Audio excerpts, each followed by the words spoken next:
Ser um agente de Service Desk ou de Help Desk não é atividade para qualquer um. E eu posso te provar isso através de algumas diquinhas aqui, algumas técnicas que eu acredito que sejam importantes para o cara que está começando ou para a menina que está começando na área de Service Desk.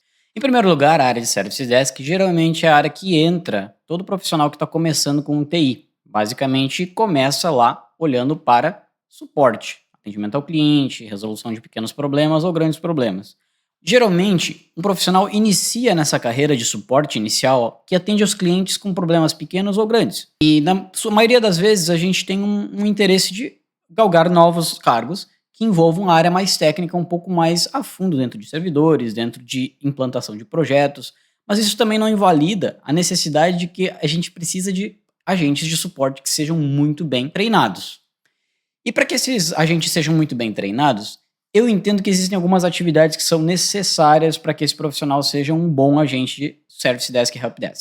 Eu dividi as habilidades aqui que eu vou trazer para vocês em três áreas. São as áreas técnicas, as não tão técnicas e as áreas que são coringas. As técnicas são aquelas que em algum momento da nossa carreira, se continuar na área de TI ou se for para áreas de liderança, a gente vai começar a tratar elas como algo menos necessário, ou seja, tu não vai usá-la no dia a dia com tanta frequência.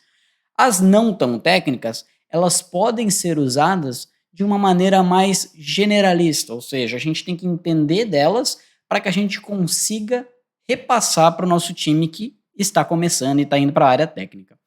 E as áreas coringas são as atividades coringas são aquelas atividades que a gente vai usar para qualquer área, mesmo que a gente mude, deixe de ser um agente de TI, seja um agente de qualquer outra área, a gente vai ter essa atividade, essa tarefa, como algo que é importante para qualquer área que a gente atuar. E essas são as que eu mais uso com frequência, inclusive.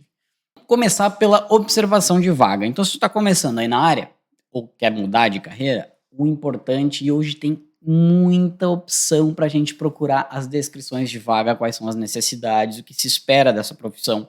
Então, abre lá o LinkedIn, ou abre lá o agregador de vagas e dá uma olhadinha quais são as descrições da vaga, o que está pedindo. E eu já vou te trazer um plus aqui. Quase todas as vagas de analista de suporte pedem pouquíssimas coisas técnicas. Sim, se espera coisas técnicas de um analista de suporte, mas se dá muito mais atenção para uma coisa que eu venho percebendo com maior frequência. Capacidade de falar com as pessoas, capacidade de entender problemas. Então, está muito menos técnico do que se estava mais antigamente. Outra coisa que eu considero aqui, e essa primeira de observar as descrições de vaga, para mim é uma habilidade coringa, beleza? Então a gente vai usar ela para qualquer área. A segunda já passa a ser gestão de identidade. Essa aqui é uma função mais técnica, sim. Porque eu vou falar aqui, por exemplo, de Active Directory, Samba, são protocolos, são serviços relacionados a dar senha, tirar senha, dar acesso, tirar acesso, protocolo de política de segurança. Isso é importante saber como funciona. Porque quando tu inicia dentro de uma área técnica, tu precisa entender mais ou menos como é que funciona, por que fulano tem acesso a isso, mas não tem acesso àquilo. Isso está muito relacionado à gestão de identidades. E também para entender qual que é o momento certo de fazer uma troca de uma senha e qual que não é o momento certo de fazer uma troca de uma senha. Quando que a gente deve ter mais complexidade ou menos complexidade, quando que a gente deve bloquear um acesso ou quando a gente deve apagar um acesso. Isso são coisas importantes que a gente precisa ter noção dentro de gestão de identidades. E hoje vocês vão ver no mercado muito mais um Azure AD, um Microsoft Active Directory Services, se for local. E a gente tem também, para o mundo open source, a questão do Samba, tem o SAML, tem o Authentication lá do Google ou do próprio Office 365, que acaba entrando com uma habilidade técnica também que entra aqui, que é a parte de Office 365. Não só o Office 365 em nuvem, mas também as ferramentas Office. Porque quando a gente começa a trabalhar com usuários, vocês querendo ou não, atuam com ferramentas de produtividade. Então pode ser o Office, aí vai ter o Word, Excel, PowerPoint, Outlook, isso é bem importante saber.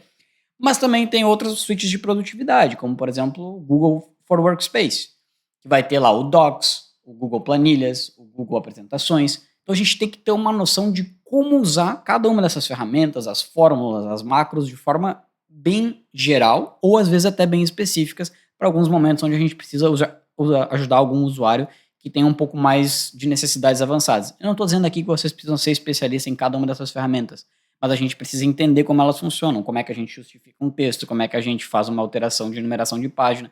Isso é importante. Até se estiver fazendo aí uma graduação ou algo do gênero, isso faz muita diferença quando a gente tem essa capacidade de compreender como as ferramentas funcionam e quais são as capacidades que a gente tem com cada uma dessas ferramentas. Essa aqui é uma habilidade técnica barra não técnica. Aprender a usar as suítes de produtividade. O que acaba entrando dentro do que eu falo também de acesso compartilhado de recursos como pastas e serviços. Então, se a gente tem noção de gestão de identidade, a gente sabe das senhas, sabe como acessar ou não acessar, a gente também tem que ter uma noção de como compartilhar uma pasta na rede ou compartilhar um arquivo via nuvem, por exemplo.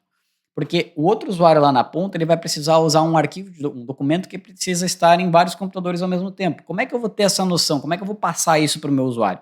Tendo a noção de como que eu faço esses compartilhamentos, que tipo de acesso eu vou ter, de edição, de visualização, de comentário, de alteração de nome. Isso tudo a gente precisa compreender para ser um bom analista. Eu não estou dizendo aqui que vocês vão fazer todas essas funções, mas que vocês têm que ter uma noção de como funciona para pelo menos conseguir instruir o profissional que está fazendo, ou pelo menos compreender como é que é a estrutura toda hierárquica de cada uma das ferramentas que usa na sua empresa ou na empresa que você vai entrar. Uma função aqui que eu considero, de novo, técnica barra não técnica, mas lembra, técnico é aquilo que com o tempo tu vai deixar de usar. Não técnico, que eu estou falando aqui, é aquilo que tu vai continuar usando, mas em menor escala. E esse aqui entra redes de computadores. Eu vejo aqui uma dificuldade tremenda em profissionais de TI que entram no mercado, já estão aí 3, 4, 5 anos trabalhando, às vezes até vêm de faculdades que têm cadeiras de redes de computadores, mas que não compreendem coisas simples de redes de computadores. E o que eu digo que é coisa simples?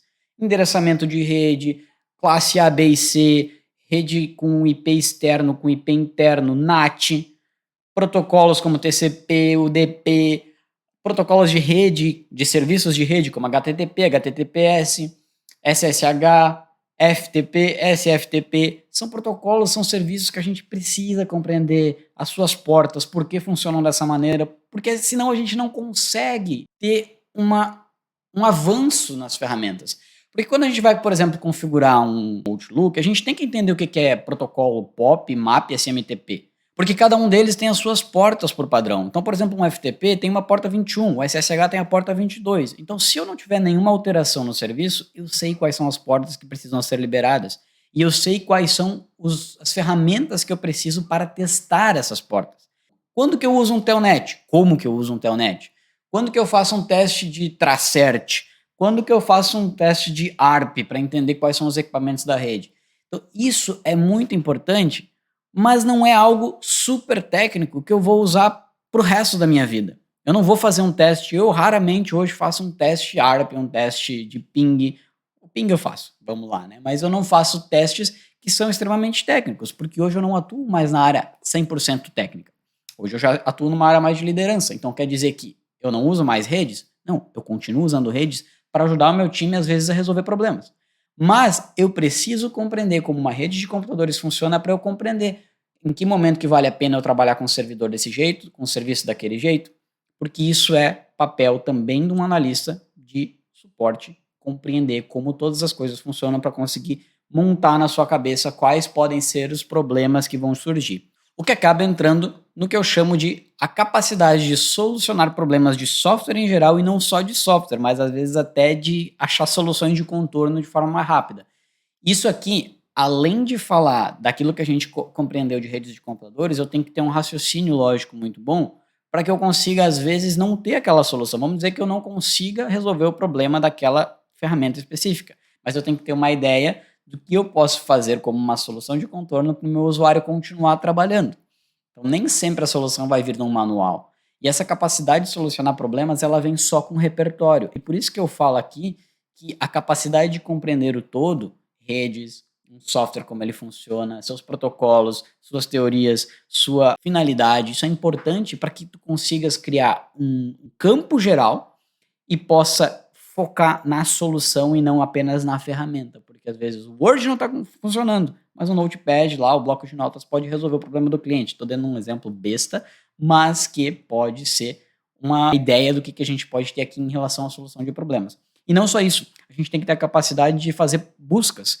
no Google, no ChatGPT, no Bing, seja onde vocês usam para fazer pesquisas, porque tem pessoas que não conseguem entender como fazer uma boa pesquisa na internet. Usam, por exemplo, um Facebook da vida para fazer uma pesquisa, ou só o Instagram para fazer uma pesquisa. Não sabe, às vezes, usar um motor de pesquisas, que não é algo difícil de usar, mas que a gente não é ensinado lá na faculdade, ou não é ensinado na escola.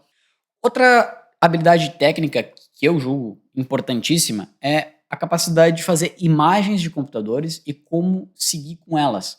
Por exemplo, o Ghost, esse é o Ghost tá lá no Highlands Boot, para a gente ter velocidade na implementação de novos dispositivos na rede. Então, às vezes, a gente tem lá um sysprep, também é importante, porque se eu tenho uma rede que chega a 50 computadores novos, eu tenho que ter velocidade para conseguir colocar esses 50 computadores novos na rede. Como que eu faço isso? Ou através de imagens, ou através do que a gente chama de gestão de ativos.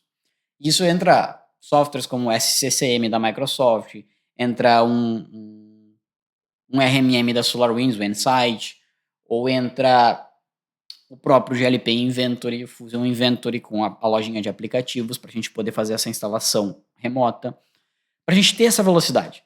Então, se eu sei fazer imagens de computadores, eu já ganho tempo. Se eu sei fazer boot de computadores via rede, instalação de computadores via rede, eu já ganho tempo. Se eu sei fazer deploy de software de forma remota, eu já ganho tempo. Então tudo isso acaba se juntando. E o que eu falo aqui de gestão de ativos também acaba sendo uma tarefa não técnica até certo ponto, porque eu preciso compreender qual é que é o processo de contratação de equipamento, de compra de um equipamento, contratação de um serviço, instalação de um aplicativo, que tipo de licenciamento usar, quando que esse equipamento vai sair da minha lista de ativos, quando que ele vai ser reciclado, quando que ele vai ser descartado. Essa compreensão geral também te traz a compreensão do todo. E lembre-se quando eu disse habilidade não técnica pode ser usada no futuro. Eu hoje uso muito mais gestão de ativos, eu não faço deploy de software, mas eu faço gestão de ativos quando eu olho para o momento de fazer um investimento num monitor novo ou consertar um monitor antigo. Ou quando que eu devo comprar um computador novo ou se eu devo remanejar aquele computador antigo para uma outra função dentro da empresa. Isso é gestão de ativos, o que acaba entrando dentro da parte de instalação e remoção de equipamentos. O que, que é isso? É eu saber fazer uma organização de cabos decente para que não atrapalhe o dia a dia do meu funcionário. É eu saber se eu vou fazer a instalação de um monitor de 23 ou 24 polegadas, dependendo da área em que essa pessoa trabalha. Ou também se eu vou fazer a instalação de 2 monitores, 3 monitores. Como que eu configuro um monitor novo? Tem monitores hoje que têm aí diversas funções, tem alguns fabricantes que têm aplicativos que melhoram a própria estrutura do monitor, o posicionamento das telas, por exemplo. Com os novos Windows, com os novos Linux, com os novos Macs, a gente tem aí diversas configurações que a gente precisa aprender para também conseguir instruir o usuário a usar, o que acaba entrando de novo. Percebe como cada coisa vai ligando uma na outra? O que acaba entrando no que a gente chama de saber atender ligação telefônica e saber conversar com o cliente. E essa aqui talvez seja uma das funções que eu, Arthur, entendo como uma das mais importantes, porque se não tiver a capacidade, empatia de conversar com alguém e conseguir expor para ela que o problema que ela está seguindo é por talvez um mau funcionamento de uma ferramenta ou porque é por um mau uso da própria pessoa e a pessoa não se sentir de fato amparada, não adianta nada ter todas as outras funções. Então, por isso que eu acho talvez muito mais importante a capacidade de conversar com pessoas, atender essas ligações, principalmente atender a ligação, porque a gente está vendo aí um movimento muito grande de pessoas que não querem atender telefone nem fazer ligações, mas ainda é o jeito mais rápido e o jeito mais efetivo de ajudar um profissional que está com dificuldade no seu computador. Pega o telefone, liga para ele, resolve o problema, faz uma chamada de voz, de vídeo, mas essa capacidade de conversar com pessoas é um grande diferencial para um analista de TI, um analista de suporte, um analista de service desk, um analista de help desk. Isso é muito importante. E aqui eu gostaria também de chamar a atenção para a habilidade de aprender a usar um sistema de chamados. Seja ele qual for, a gente não é ensinado a usar isso. Eu sei, eu vim da faculdade, então ninguém nos ensina a fazer o uso de uma ferramenta de sistema de chamados. E prova disso é que a gente vê aí uma certa dificuldade de como usar uma ferramenta que está na empresa. Quando tu chega na empresa, tem uma ferramenta de chamados. Nem sempre, mas tem uma ferramenta de chamados. Mas aí tu não sabe se tu bota que tipo de informação que tu coloca lá, que tipo de informação tu pode buscar lá, que tipo de informação tu deveria de estar fazendo lá, onde tu pode melhorar, onde tu não pode melhorar, que tipo de feedback tu espera daquela ferramenta. Então, existem hoje infinitas ferramentas de chamados. Se vocês me seguem aqui no canal, sabem que eu trabalho muito com GLPI, mas aí existem ferramentas como GLPI, o ServiceNow, o Desk Manager, que é nacional, Spiceworks, Manage Engine, a própria Enable tem ferramentas de ITSM, que a gente chama. Essas ferramentas de ticketagem, de chamados, elas têm uma maneira correta de ser usada. E eu indico aqui que vocês peguem, instalem, façam trial por um tempo e aprender como elas funcionam, ou assistirem vídeos e compreender como funciona uma gestão de serviços dentro de um sistema de chamados. Porque todos eles têm um processo, cada empresa vai ter um processo diferente, mas todas as empresas têm processos. E quando tu compreende como uma dessas ferramentas funciona, provavelmente tu vai conseguir portar esse mesmo conhecimento para outras ferramentas, só com botões diferentes, cores diferentes e nomes diferentes de menus. Talvez essa seja uma das funções aqui coringas que eu mais gosto. Então, saber falar com as pessoas e saber usar um sistema de chamadas, não o sistema especificamente, quais botões apertar, mas entender que sempre existe um processo. Sempre que vocês entenderem que existe um processo, vocês conseguem portar esse processo para todas as outras áreas. Se vocês tiverem alguma outra dica, deixa aqui embaixo nos comentários. Se gostou do conteúdo até aqui, peço para que se inscreva aqui no canal, porque eu trago mais vídeos com certa frequência.